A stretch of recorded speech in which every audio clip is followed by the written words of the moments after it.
aqui na equação com volumes constantes, com temperaturas constantes, por exemplo, você pode cortar elas e sobra para você a transformação isotérmica.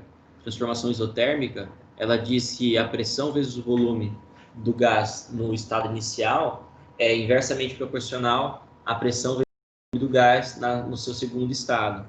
Então, determinando essa questão inversa, você já tem aqui a transformação isotérmica, sem precisar de lembrar especificamente da transformação. Você pode simplesmente usar a equação geral. Essa era a vantagem de saber a equação geral e de saber que ela se aplica a todas as situações.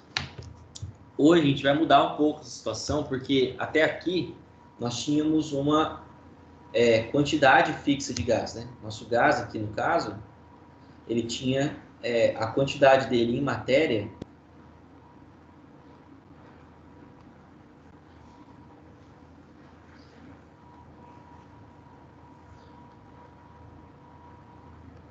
fixa.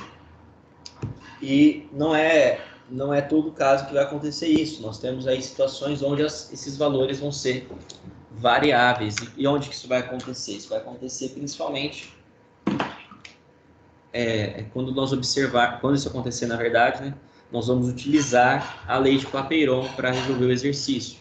Qual que é a lei de Clapeyron? A lei de Clapeyron, ela é a equação que dá um estado de um gás de maneira pontual. Num momento específico, eu posso calcular o estado do gás. E além de ser em momentos pontuais, ele depende de número de mols, ou seja, você varia a quantidade de matéria nessa situação.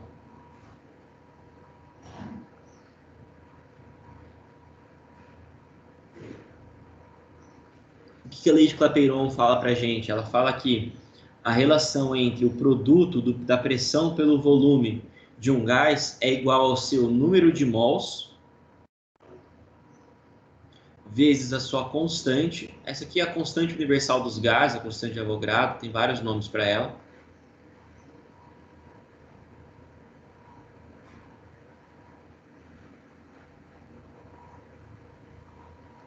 Vezes a sua temperatura. E aí eu vou chamar a atenção para vocês de que vocês não podem usar quaisquer unidades aqui para esses valores, tá? A pressão, ela geralmente vai estar em atm ou em milímetros de mercúrio. O volume geralmente está em litro. A quantidade de matéria, ela vai ser expressa em mol, mas ela também vai poder ser expressa em massa por massa molar. Massa em grama, massa molar em gramas por mol. E eu já vou explicar o porquê que a gente faz essa troca, como que fica a equação com essa troca, tá? Não pensem que eu não vou falar sobre isso, vou voltar já. O R, constante universal dos gases, é uma constante que eu também vou explicar a unidade dela, mas a unidade padrão é atm vezes litro dividido por mol vezes Kelvin. E a temperatura absoluta sempre em Kelvin, tá? A temperatura, nesses casos que nós temos estudado, ela sempre precisa ser a temperatura absoluta, não tem outro valor, não tem outra variação que nós vamos utilizar aqui. Tá certo? Então,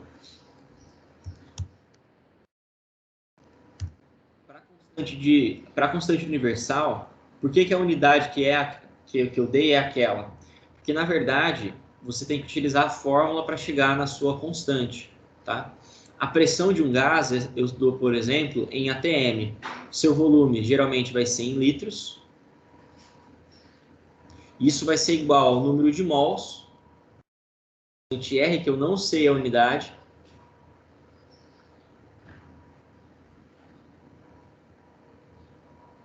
vezes a temperatura em Kelvin. Quando você quer descobrir a unidade de uma constante que você não sabe ainda, você pode fazer o seguinte: isola a constante, faz isso aqui, igual. Mol vezes Kelvin, eu vou poder passar para o outro lado e eles passam dividindo. Então eu teria atm vezes litro dividido por mol vezes Kelvin. Então a minha constante universal pode ser escrita como atm litro por mol Kelvin. Essa é a constante em ATM, tá? Em milímetros de mercúrio muda um pouco. Lembra que também você pode escrever dessa forma, mol a menos 1, Kelvin a menos 1. Quando você escreve assim, ó,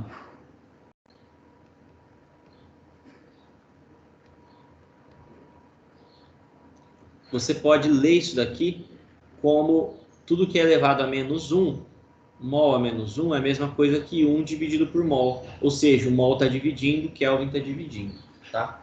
São as maneiras de se ler essa equação, as maneiras de se encontrar a constante de Avogadro. É comum o exercício pedir para você encontrar o valor dessa constante? Não, não é. Pode ficar despreocupado com isso.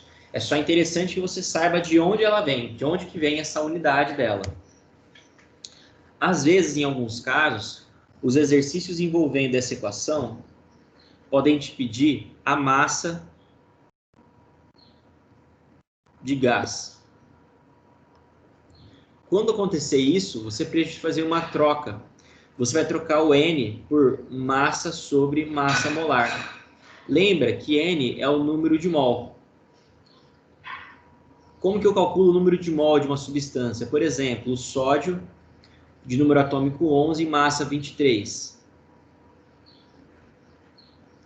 Para calcular o número de mols, a gente tem que ter uma massa. Vamos supor que você tenha lá 46 gramas, ou melhor, vamos supor que você tenha 2 mols de sódio. Bom dia, Fer, de boa, sem problema. Eu tenho 2 mols de sódio. A massa molar do sódio é 23 gramas por mol. Com essas informações, você troca na fórmula. N, que é 2, é igual a massa sobre a massa molar. Massa molar é 23, coloco 23 aqui. 2 vezes 23, a massa é igual a 46 gramas. Você, através dessa fórmula, você pode encontrar o número de mols de qualquer átomo, de qualquer elemento. E às vezes, nos exercícios que abordam a equação de Clapeyron, eles vão te pedir para calcular essa massa de gás. Pediu para calcular a massa de gás, tem que lembrar. N, número de mols, é igual a massa sobre massa molar. Aí a equação de Clapeyron muda um pouco. Ela fica P vezes V é igual a massa sobre massa molar vezes R vezes T. Muda um pouquinho a sua equação.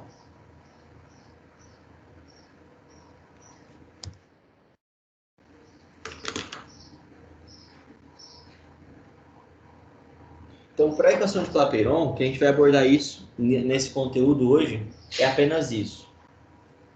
Amanhã eu vou abordar só exercícios sobre a lei de Clapeyron, para que vocês possam exercitar os seus cálculos envolvendo gases, tá? No mais, hoje nós vamos trabalhar com poluição atmosférica, poluição dos sistemas gasosos. Trabalhar a poluição atmosférica envolve vários tópicos que vocês já estudaram ao longo do ensino fundamental. Então, eu vou ter aquilo que for já é algo mais intuitivo, que vocês conhecem bem, eu vou procurar trabalhar menos. Eu vou tentar dar uma contribuição da parte química dessa questão de poluição atmosférica e vou tentar trazer algumas discussões que são mais relevantes, tá? E aí é lógico, quanto mais vocês participarem, melhor para mim, melhor a aula, né? Menos monólogo ela fica, menos entediante ela fica, tá? Antes de começar essa parte, minha garganta tá ficando bem seca, tá bem seco. A hoje eu vou lá pegar mais uma água e eu já retorno, pessoal. Só um instante.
Agora que eu estou hidratado, dá para a gente dar continuidade aqui. Bom, para estudar a poluição do ar, primeiro, a primeira coisa que a gente precisa saber diferenciar, e isso eu já vi ser abordado em algumas provas, principalmente na prova do Enem, é a questão de poluente primário e poluente secundário. Saber diferenciar não é muito difícil, é só você pensar mesmo numa questão de grau ou de contato direto com a poluição. O poluente primário é aquele poluente que entrou em contato com a atmosfera, ele já é poluente. Automaticamente ele causa algum impacto ambiental sério ou algum impacto ambiental só de ir para a atmosfera. Tá? Isso é a reação química que ele possa ter resolvido, que ele possa ter feito com a atmosfera. Tá? O poluente secundário não. O poluente secundário, na verdade, ele advém de algum processo químico ou algum processo natural ou algum processo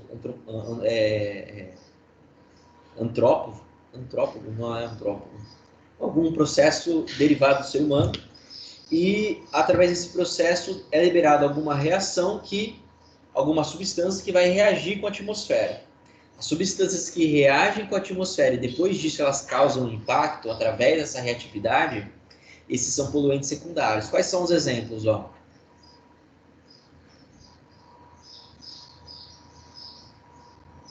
Um poluente secundário é o ozônio troposférico. Por que ele é um poluente secundário? Porque, na verdade, ele deriva do óxido de azoto, né, do NOx, que são NO0, NO1, NO2, NO3, e de compostos orgânicos voláteis, por exemplo, como os clorofluorcarbonos, os CFCs.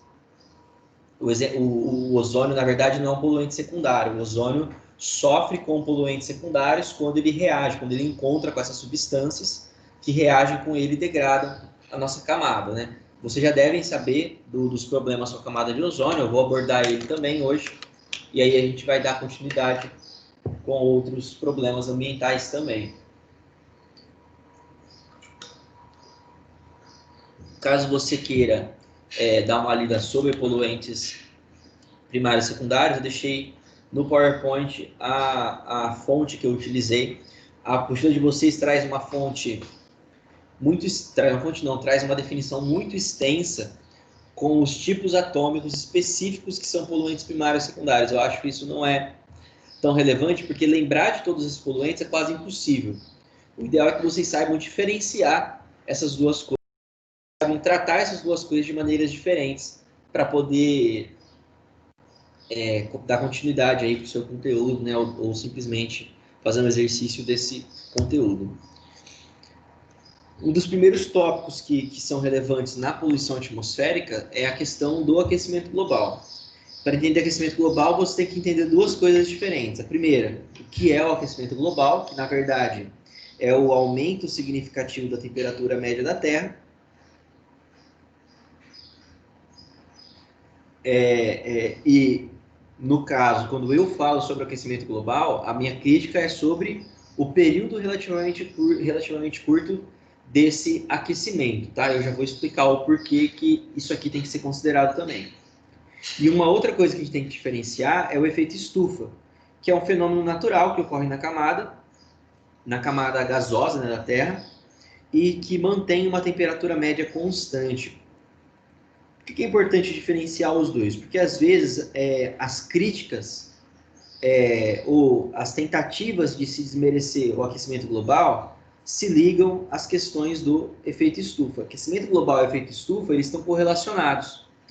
O aquecimento global, na verdade, ele é o agravamento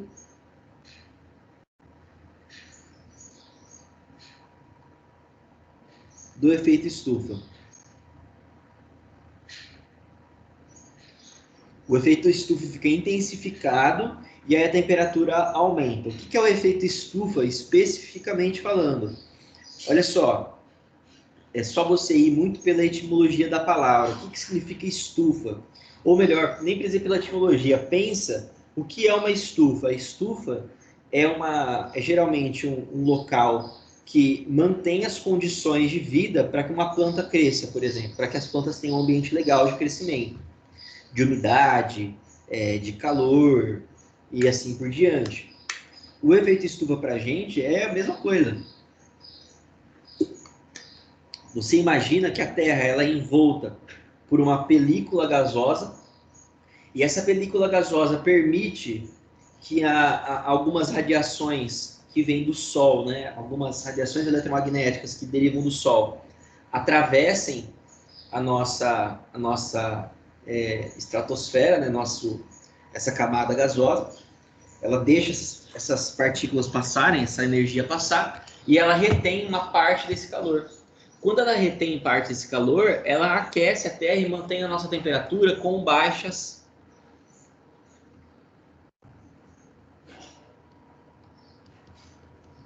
amplitudes. Onde você observa a importância disso? Olha para planetas que são diferentes da Terra. Olha para Marte, por exemplo, né?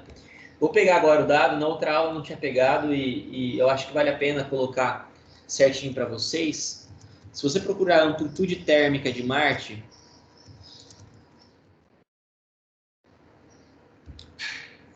olha só, a temperatura máxima de Marte oscila entre os 27 graus Celsius e menos 143 graus Celsius. São temperaturas que variam muito, que tem uma variação térmica absurdamente alta. Ó. A variação térmica de Marte chega a ser de menos 170 graus Celsius de amplitude térmica. Quer dizer, são temperaturas que tornam impossível praticamente a existência humana. Sobreviver em Marte depende, um dos critérios, inclusive, para se sobreviver em Marte é conseguir controlar a temperatura do ambiente, controlar a temperatura local. Se você não controla a temperatura local, fica impossível para o ser humano sobreviver lá dentro. E por que isso acontece em Marte e não acontece na Terra? Deixa eu ver aqui também, já colocar para vocês entenderem bem o efeito estufa. A amplitude média da Terra.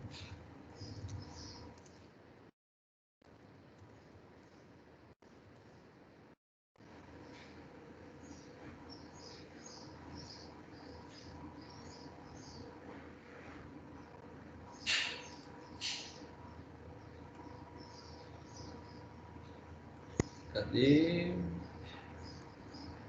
A temperatura.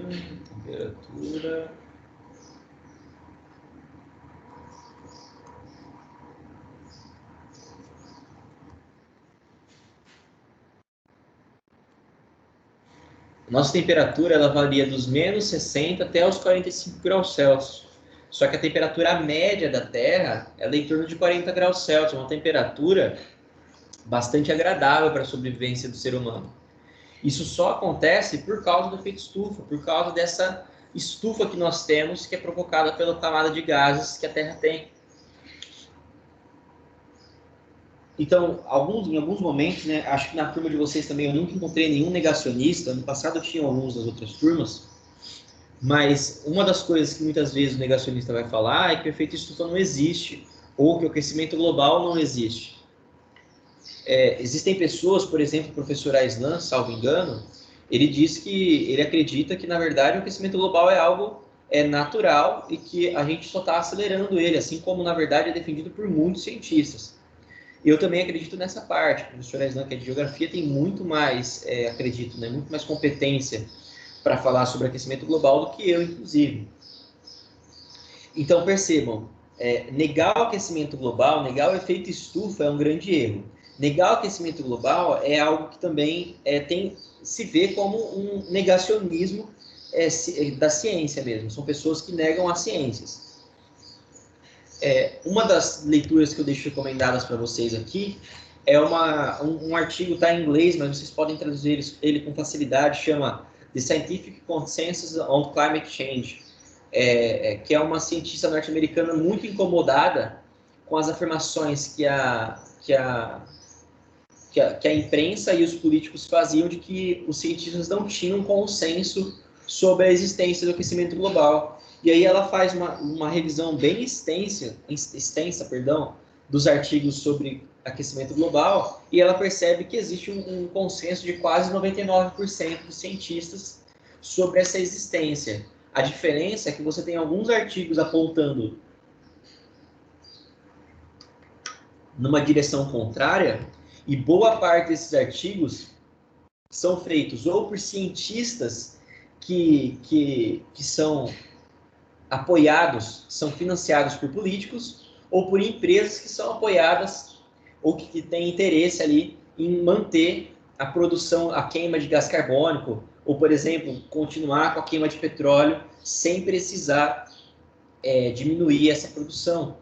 Então, percebam, existe sim um consenso, o aquecimento global existe, ele é real, e ele acontece principalmente pelo acúmulo de alguns gases na atmosfera. Quais gases são esses? Principalmente o aumento do gás carbônico. É nítida a relação entre o aumento de gás carbônico na atmosfera com o aumento da temperatura. E por que esse aumento do gás carbônico aconteceu ao longo dos anos? Quando eu falo sobre gás carbônico, né, sobre dióxido de carbono na atmosfera ou no planeta, eu tinha tipos de gás carbônico. Eu tinha algumas moléculas de gás carbônico. Vou colocar CO2, vocês já entendem isso, que é o que eu chamo de CO2 inerte. O que é o CO2 inerte? É o CO2 que está no solo, na forma de petróleo. Esse gás carbônico que estava na forma de petróleo, que estava inerte ali no solo, ele foi queimado, né? Na verdade, ele era uma molécula orgânica complexa, longa, e à medida do tempo que ele vai sendo queimado, eu vou jogando uma quantidade ainda maior de gás carbônico na atmosfera. E à medida que eu estou aumentando essa quantidade de gás carbônico, percebe-se nitidamente que a temperatura tem aumentado também. E acredita-se que o gás carbônico é um dos principais contribuintes para esse processo. Outros contribuintes, CH4. O metano, nos últimos anos, ele tem aumentado também por causa da produção de gado.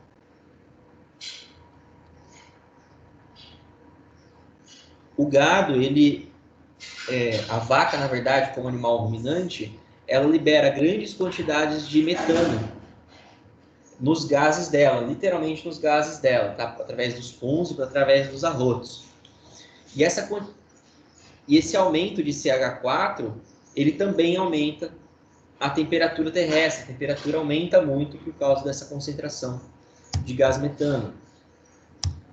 Outro processo que é importante, que é relevante a gente falar, é o da camada de ozônio. A camada de ozônio, ela tem se degradado ao longo do ano. Talvez você não lembre, mas a camada de ozônio ela é uma camada de gás, se eu não me engano, na troposfera, que à medida que a radiação eletromagnética do Sol ela começa a invadir a Terra, a camada de ozônio bloqueia parte dessa radiação ultravioleta, principalmente a radiação ultravioleta. Por que é importante impedir a entrada da radiação ultravioleta? Porque, na verdade, essa radiação ela é radiação, qual que é o nome? Ionizante, lembrei. A radiação UV ela é ionizante e ela é comprovado, não, né? Acredita-se que o aumento da incidência dessa radiação provocou um aumento da incidência de câncer de pele na sociedade ao longo desses últimos anos. Então, essa camada ela é bastante relevante para a nossa proteção e percebe-se que ela tem sido degradada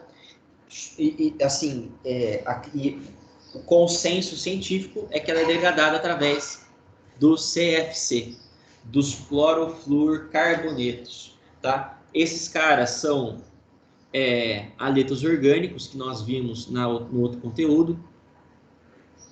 Vimos pouco, mas é fácil de notar se ele é um haleto orgânico.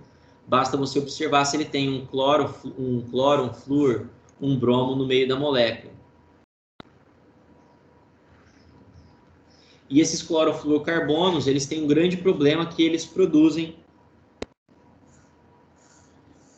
alguns radicais livres. Radicais livres, basicamente, são átomos que nem esse cloro que saiu aqui, que são elementares, eles têm uma alta reatividade.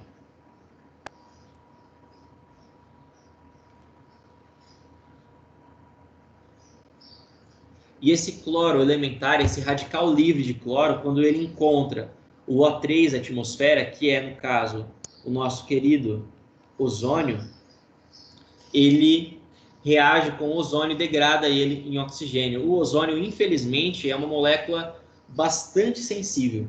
Se ele encontrar qualquer coisa mais reativa, né, na troposfera, ele acaba reagindo e acaba se transformando em O2, tá? E aí você pode perguntar, poxa, se ele era tão reativo assim, por que a gente conseguiu criar a camada de ozônio? Como que ela se manteve ao longo desses anos? A diferença é que a gente não produzia nenhum poluente até chegar até a troposfera, até chegar aos clorofluorcarbonos. Onde que esses caras são aplicados? Eles eram aplicados em refrigeradores antigos. Desde os anos 2000, já com, na verdade, década de 90. É o Tratado de Kyoto, eu acho que é o nome. Tratado ou Acordo de Kyoto, que é um tratado que falava principalmente sobre esses clorocarbonos, esses compostos, né? Acordou-se mundialmente que os refrigeradores iam ser um pouco mais caros e iam parar de utilizar os compostos, esses compostos fluorados, né? Esses haletos orgânicos.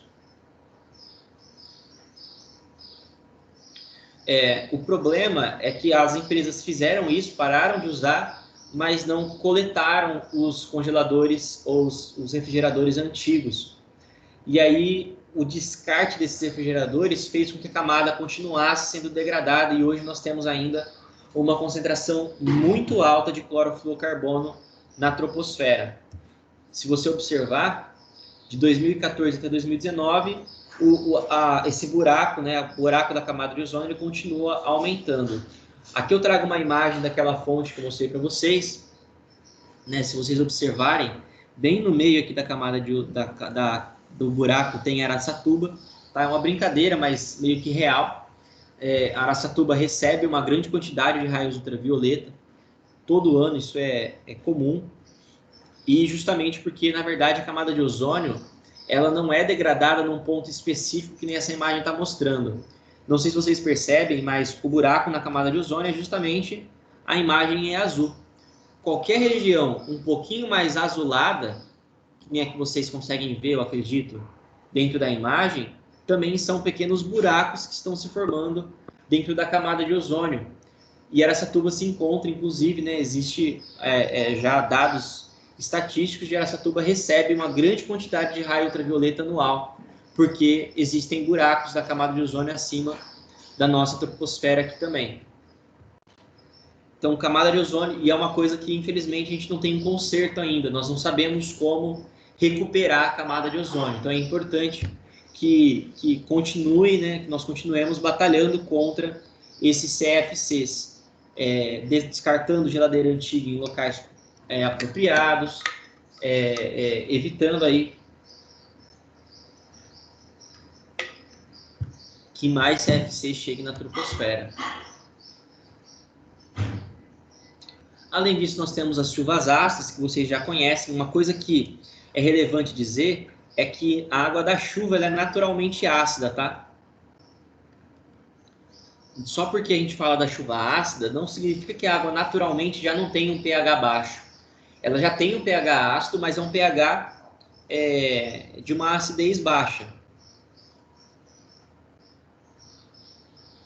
É como se fosse uma água normal que a gente toma aí no dia a dia. Se você pegar a água engarrafada, você vai ver que o pH dela já é um pH relativamente alto. A maioria das águas tem um pH 5.5, 6.2, algumas só que vão ter pH básico.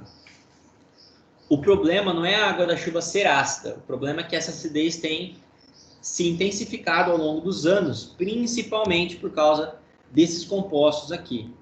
O NO, tanto o NO quanto o NO2, na verdade, e os compostos à base de enxofre, no caso, o enxofre sólido, que acaba subindo particulado para a atmosfera, e os óxidos, o dióxido e o trióxido de enxofre. Todos esses compostos que eu circulei, eles levam à geração de ácidos. Esses ácidos vão ficar aquosos, vão ficar dissolvidos na atmosfera, e todos eles são ácidos moderados ou fortes. No caso, né, o HNO3 é um ácido forte e o H2SO4 é um ácido forte. O aumento da concentração desses ácidos leva a uma acidificação ainda mais forte da água da chuva. Por que isso é um problema? Porque isso vai gerar impactos já em monumentos e edifícios. Então isso gera um gasto público anual por questões simplesmente da acidez da água. Você acaba gerando um dano público lá para a sua cidade. Outro problema é a acidificação do solo.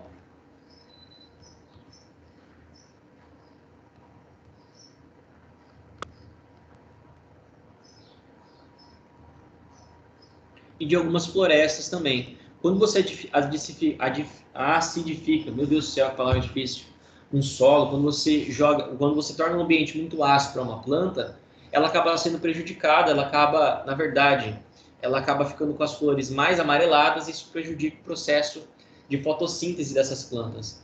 Então, essa acidificação, ela provoca danos ambientais sérios e provoca danos públicos sérios também. A chuva ácida ela não causa danos dermatológicos, né, danos à pele, como isso não é um problema, né?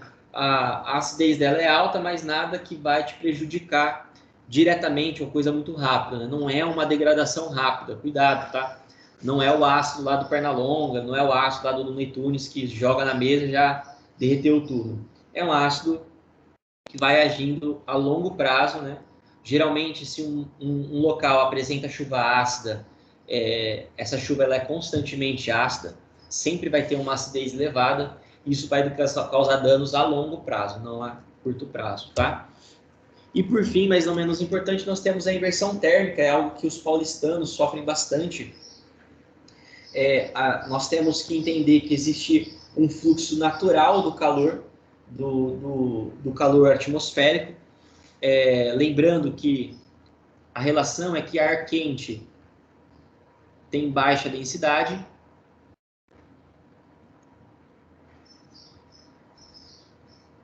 e o ar frio tem alta densidade. Por que isso é relevante? Porque quando eu tenho ar frio e ar quente, eu provoco uma corrente de convecção. Então, o ambiente fica naturalmente fresco.